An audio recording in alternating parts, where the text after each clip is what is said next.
In Sumer, part of the ancient land of Mesopotamia, there was a famous city-state called Nippur. One day, a teacher in Nippur asked his students to start a journal about their lives and their country. This is the story of one student, Nisaba, and her journal. Okay, here we go. Nisaba's Journal, Entry 1. Teacher wants us to write about our lives. What is my life like here in Sumer? I think I'll tell the story of my people from the very beginning. My grandfather knows all about it. He says the first thing we Sumerians did was get really good at farming. My ancestors used to make their living by hunting wild animals for food. They were constantly on the move following the herds. As they traveled, they would also gather wild berries, nuts, and greens to eat. But they often didn't know where their next meal would come from. It was a hard way to live. Then they discovered they could plant and harvest a kind of wheat they found growing wild. And they also found out how to tame wild goats and sheep and raise them for food. Grandfather calls that domestication. It meant they didn't have to hunt for food anymore. They could grow it themselves. And so my ancestors stopped wandering and stayed here. They discovered that food grows better here than almost anywhere else. That's because we're in a river valley, right between two rivers, in fact. Mesopotamia actually means land between the rivers. One river is the Tigris, and the other is the Euphrates. My grandfather says it's easy to grow food in our valley because the soil here is so fertile. And he says that is because of the mountains up north. It snows a lot up there in the winter. When the snow melts, all that water runs down into the valley and into the rivers. Then the rivers rise over their banks and flood the valley. And they dump a lot of really good dirt on the land. It's great for growing food in. So now we eat really well. We grow barley and wheat, lots of beans and fresh vegetables, and fruits like melons, dates, apples, figs, and grapes. Our animals give us milk, cheese, and meat, and there are always plenty of fish in the rivers. When my ancestors first started farming here, their biggest problem was never knowing when a flood might come and wash away their crops. Even if the crops survived that, they might die in the summer when it's so hot and there's not enough water. But my people didn't give up. Instead, we actually invented a way to control the river. First, we learned how to build levees. Those are big piles of earth between the fields and the river. They're too tall for the river to get over, so they prevent the floods. Then we made gated ditches around the fields, and when the crops needed water in the summer, we would just open the gates and let some river water flow in.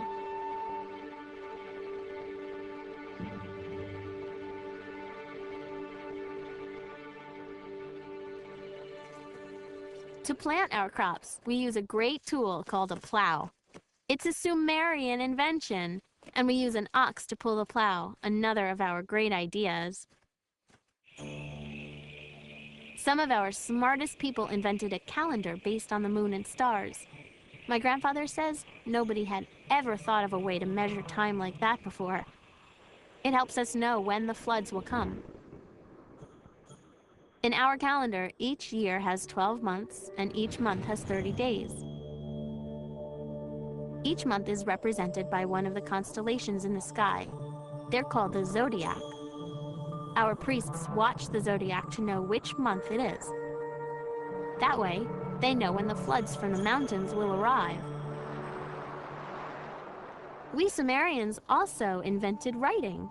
My grandfather says that in the old days, nobody knew how to write. Well, if you can't write, how do you keep track of how many animals you sold last month? What are you supposed to do, paint them on cave walls?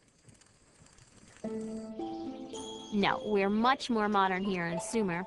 we figured out how to write on clay tablets. You just take a piece of reed and cut a stylus from it. That's a sort of hard pointed tool. You press the point into some wet clay, and pretty soon you're writing.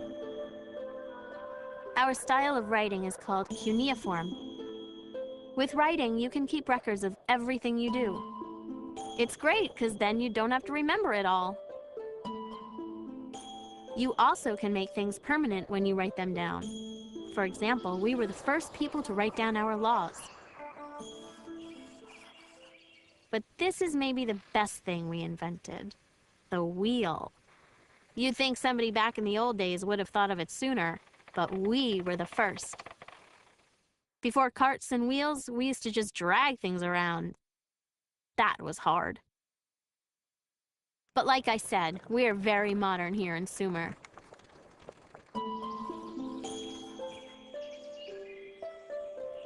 My grandfather says that in the old days, most everybody had to work at farming the land.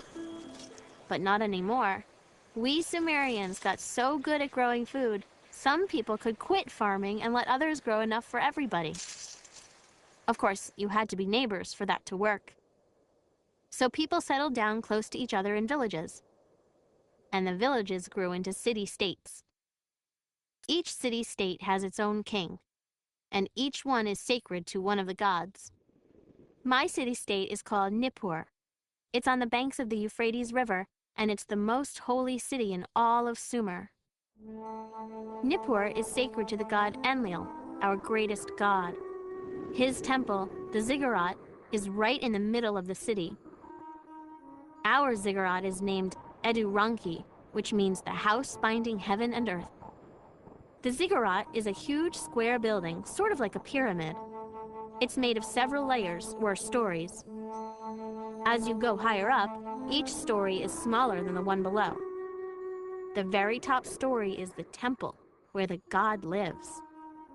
Around the ziggurat are houses where the wealthy people live, like priests and merchants, for instance. They live in two-story houses.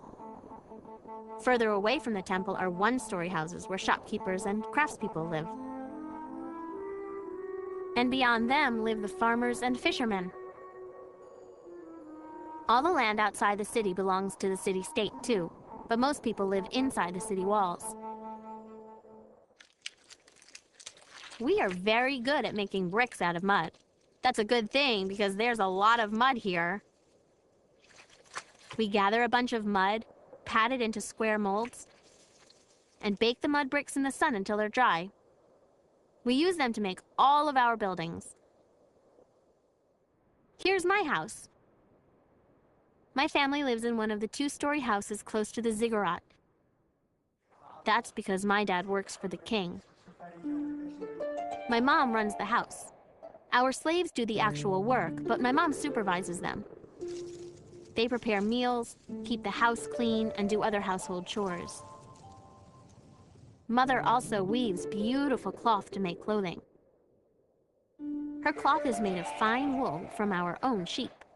She sells a lot of it to the traders' caravans. My younger sisters help my mom spin yarn and weave cloth. But I begged my dad to send me to tablet school.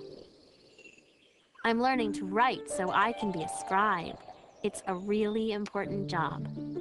There are a lot of other jobs in Sumer, like being a potter or a fisherman. Some people grind grain into flour and brew beer. Some are traders, and some just play music. Hey, that wouldn't be so bad. But it would be bad to be a slave.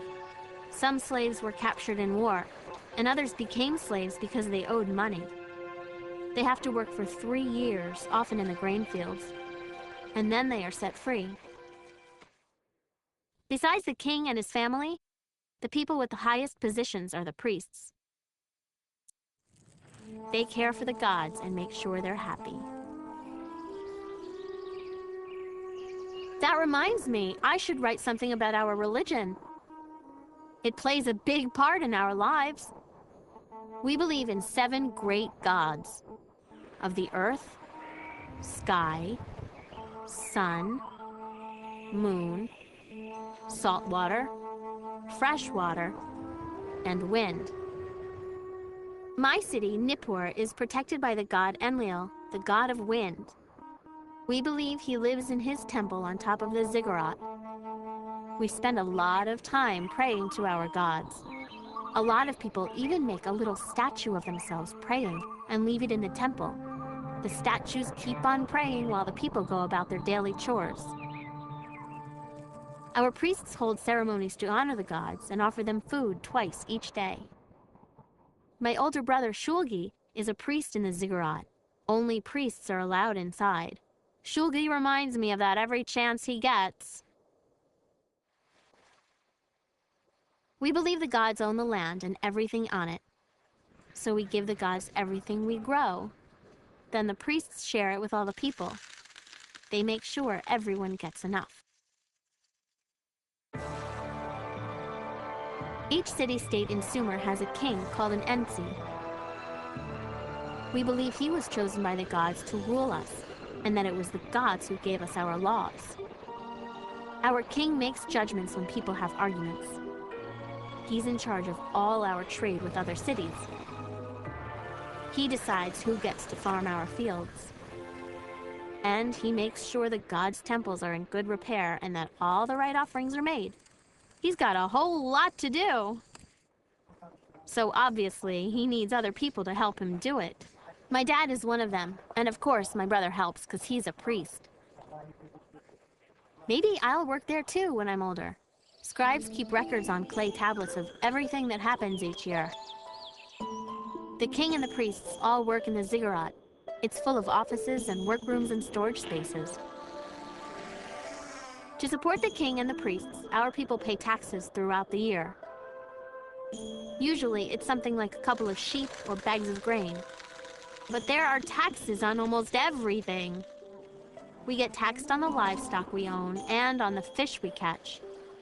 We even get taxed on our funerals. In our city, every man who is head of a household has to pay a tax called the burden. It's not the usual kind of tax. It's time, not goods.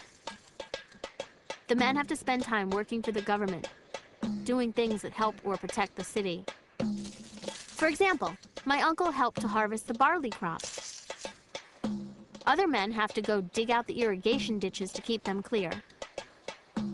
Our neighbor sent one of his slaves to do his work. My dad says you're not supposed to, but people do it if they can afford it. All the taxes go to the king. They pay for our army, which is pretty expensive, and also for repairs and improvements to our city. My grandfather always says, there are priests and there are kings, but the tax man is the one you should be afraid of. Well, that's my journal entry for today. I think it's a pretty good picture of who we Sumerians are and how we live.